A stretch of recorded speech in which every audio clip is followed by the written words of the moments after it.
Greetings and salutations, this is Imperator Vespasian and his trusty sidekick. Hello. The next instalment of our Alamo project is, well, we've just done the Texans, so the next one is the... Greys. Go on. The Greys. Yeah, the Greys, what are they called? I don't know. New Orleans Greys. Right, So you just read the card. I thought you'd know this stuff. I know it says Greys, right, but I don't know the rest. The New Orleans Greys, who, when the Texas Revolution started, check the other videos for that, the New Orleans Greys formed in New Orleans, because they were in New Orleans when they were recruited. They donned American uniform and marched off to fight for liberty in Texas. Basically, the people on the borders of Texas had dealings with the people living on the Mexican side of the border, which was Texas, and they knew how bad it was getting there. It wasn't particularly good living there. Yeah, and so when the revolution came, they were going to go and help their brothers, and it just seemed fair, and they volunteered to go and fight. It's always very good if you have a period of peace, which America had at the time. Every generation wants to go out and fight a war and punch someone in the nose. And it's always handy having a little rebellion next door, because you can send those hotheads over there, because if they get bored and stay at home, you end up with a revolution in your own country. Yes. Yeah. Which is a revolution is where you take down everything and start again. Pretty much. Usually it's just... That's a really, really bad idea. Usually it's just changing the flag on your roof. Usually. That's what a revolution stands for. No, but it is actually. No, because rebellion is that. So you have a group of people who come in and say, these people here are bad, we're going to remove them and we're going to be good, and as soon as they get in power they start rounding up all the people they don't like and shooting them. That's what happens in revolution. No, because a revolution is where you start from the beginning. Make a brand new country. Yeah. Yeah. A rebellion is where you get China to do all that stuff. Usually a worse country. Some revolutions did turn out alright. The American Revolution turned out pretty well. Although it ended up a lot more expensive to live in America. I should know what revolution means, because I've been learning about Rome. So. Well, the American Revolution was fought against Britain, and they got themselves representation in their version of Parliament, the Senate, which they didn't have. Basically, Britain ran America as a colony, and the colonists don't really get a say. The decisions are made in London, and they were quite right to rebel, really, because everyone should have the right to determine their own. Is this a time where we asked them to pay some tax? Yeah, that's what started. So they didn't really have the right, did they? Well, no. Then America got a nice rebellion, won, had their own country, and raised the tax. Yeah, we wanted them to pay tax because it was costing a lot of money to guard America. Yeah, which the British people were paying for. Which we were paying for, yeah. And so we suggested the Americans pay tax. The Americans said, fine, no taxation without representation, which is quite right. If you're going to tax someone, they should have the right to say what the money is spent on. But the British refused to allow the Americans to appear in Parliament. They said, no, you're colonists. We shouldn't have even fought them. So we said, right. Well, the American... Yeah. That's what we're losing out of it, exactly. We're getting all the money back. No. The American War of Independence is only called American War of Independence in history books because most are written by Americans. It was actually a war between Spain and France and Britain. The biggest battle in the American War of Independence was the Battle of Gibraltar. If you're interested. Was it that big though? Yeah. Really big? Yeah, 3,000 British soldiers totally whooped 60,000 French. It was hilarious. It was absolutely hilarious. The French and Spanish all got in trenches ready to assault Gibraltar, and they did a huge bombardment to soften the British up, and then they got up and charged. And the British climbed out of the trenches, fired one volley and countercharged. And we overran their trenches, we set fire to their camp, we caused about £2 million worth of damage to their kit, which is quite expensive back then. God. We set fire to their tents and their carts. We spiked all their artillery. Why isn't there a film of this? Because the British won. They don't make films where the British win. It's embarrassing. And the European Union have banned it. So we totally handed their backsides to them. And that's the one where when we left, we then deserted the trenches and went back to our own trenches. And we left notes in all the trenches. I ain't talking about this. And it's all Spanish names. Yeah. Spanish, insert name. Yeah. Die here. Popular names. Popular Spanish and French names. And it said sort of Jose died here. Or whatever the popular And someone could go there called Jose. Yeah. I think, hang on a minute, my morale's going really far down. Yeah, so the guys who reoccupied the trenches, there was a letter saying to insert name here, this guy just died here, you're going to die next, we're going to kill you. Yeah, so later on they tried a second grand offensive, which was a naval landing, and all the Spanish ships and French ships got right up to the coast and started shelling, and the British fired heated shot and all their ships set on fire and burnt. Their entire fleet burnt and all their soldiers drowned. And the British were just laughing. It was also the longest siege in British history. Longest? After Tobruk. Yeah, sorry, Tobruk was the longest siege. But it was the longest siege up to Tobruk. Theoretically, they were starving us out. But what we did was we waited until night time and then sailed into the harbour, delivered food and stuff, and then sailed back out again. Because they weren't that bright. Yeah, that was the biggest battle in the American War of Independence, if anyone's interested. And we won. And we conquered the British Empire. All films about how evil British people were and how they all died. Like the film Patriot, is it? Patriot! Oh God, that's an awful film. That's complete fiction. I like the beginning, when the British are whooping the Americans' ass. Yeah, that's basically what happened in the entire Civil War. It's a War of Independence. In the end, that last battle that is depicted, the British fought through 3 lines of French soldiers. And we thought we'd won. We were absolutely knackered. We'd actually fought through 3 whole regiments of French troops. And right at the very back were the Americans. Because you put the Americans at the back because they're not properly trained soldiers.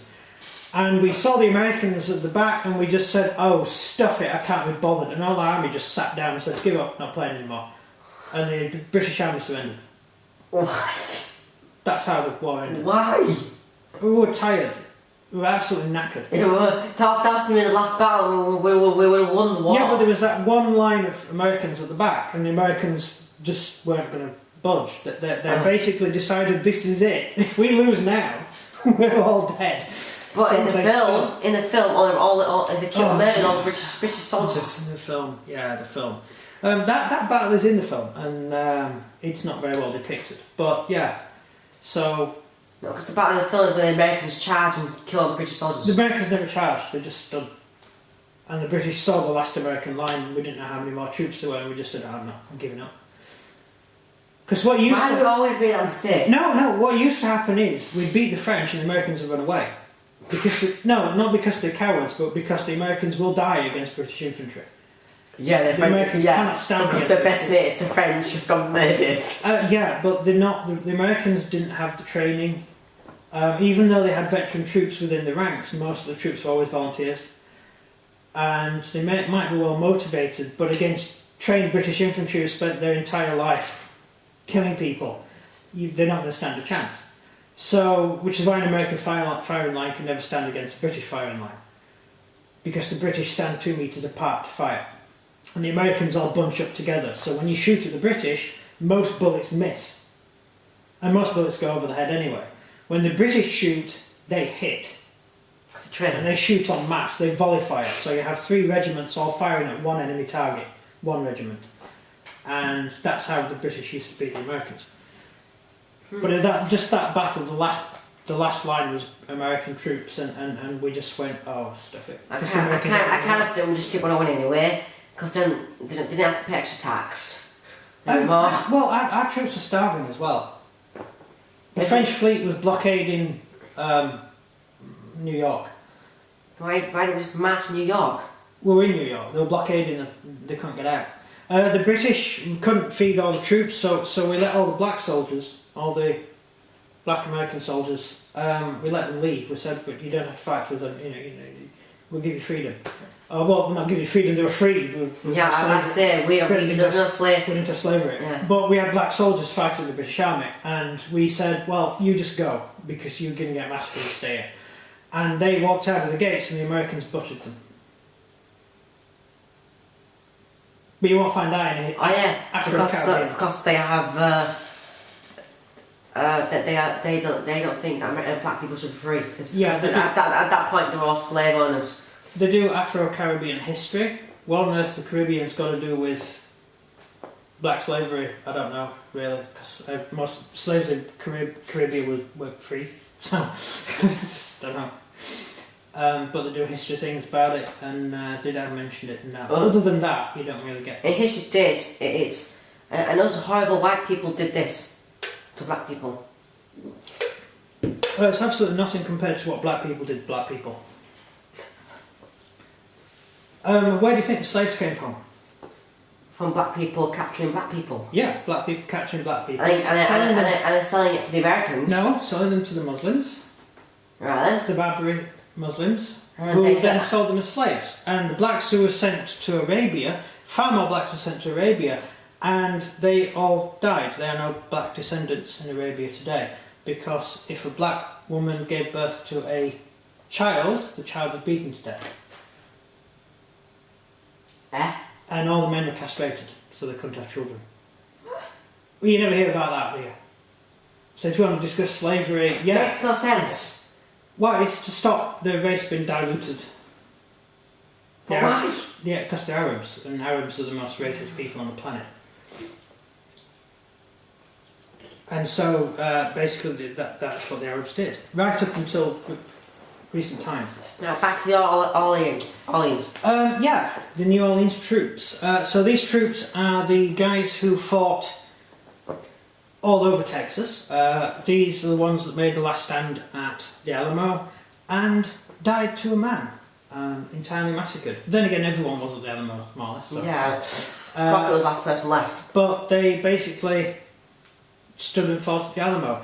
Well-trained troops, disciplined troops, they actually know what they're doing with the rifle.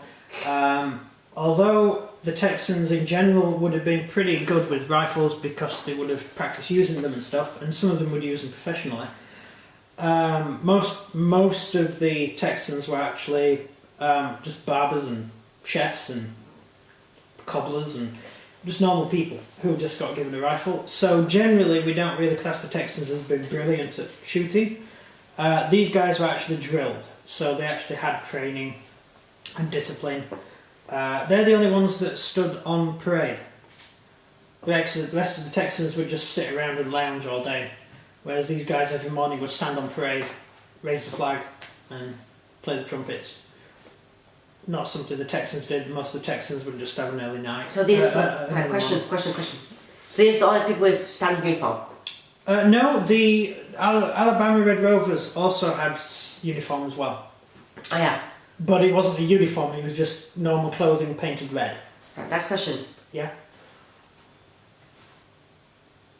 Did they have training? Yes. Yeah, they must. Proper training? Yeah, musket drill from French and British drill instructors. But that was back in Louisiana, so I'm not sure how many of the men here had joined on the way. So. Right. And last question. Yeah? Was there any actual real soldiers? Yeah, American soldiers in the Alamo? American soldiers in the Alamo. The Red Rovers you could class as American soldiers. They were certainly volunteers. These are proper American soldiers. So they were all They weren't officially there. But that says... What? They weren't officially there. The American government wouldn't back a revolution in a foreign country at the time. So they were there, but the Americans refused to say that because... They were volunteers. They volunteered to go and fight. So they were American soldiers fighting in Mexico. But America was not at war with Mexico. So America could not avow American soldiers fighting in Mexico. So they were volunteers. Right then. Which is why their flag said volunteer on it, because they didn't want to say, we're Americans, we're here. Yeah, because then the Mexicans were really confused. Yes, Yeah, it would And have. it might call it a ditch, make a massive dispute between the Mexicans and Americans. Yeah, well, which is what happened in the end. America and Yeah. Mexico went to war, and America won. By a mile off. Yeah, but there wasn't really much to defend, was there? I mean, there was a huge amount of territory and no one lived in it. Mexico's a rural area. Yeah, why would Mexico send thousands and thousands of troops to defend the west coast of the United States, modern day United States? There's nothing there. All that was built by the Americans. The Spanish did nothing with it. The Mexicans did nothing with it. The Americans came, they built railway lines and houses and trains and ports, and they made it worthwhile going there and working and trading and living. The Mexicans had no real interest in making the area better. Look at Texas today. Would Texas look like Texas today if it would still have been under Mexican control? No. No. So it would look like Mexico. So, yeah, although I would think that Mexico might have done a bit better with Texas being part of Mexico. First, I think Mexico would be better than it is now if it weren't for the Texans winning Texas. Well, also Mexico would have come in on the Confederacy's side during the American Civil War as well, had Texas been part of Mexico. Yeah. Because that would have outvoted the Northern European Americans living in Mexico would have outvoted, and then Mexico would have gone to war with the Northern United States. So that would probably have brought Spain and Britain in as well. But we don't know. What sort of questions? That's all your questions? Yes. That's it. So these figures are made entirely out of the French Victrix box. I thought it was Perry. No, the Victrix box for these guys. Texan. Except the officers who are from the Confederate box. Right. That's the only difference. And all the heads are either the normal forage cap or bare-headed Celt. Yeah, we keep spare heads of Celts. Or I've just made it out of a bit of Well, you have a spare head of everything.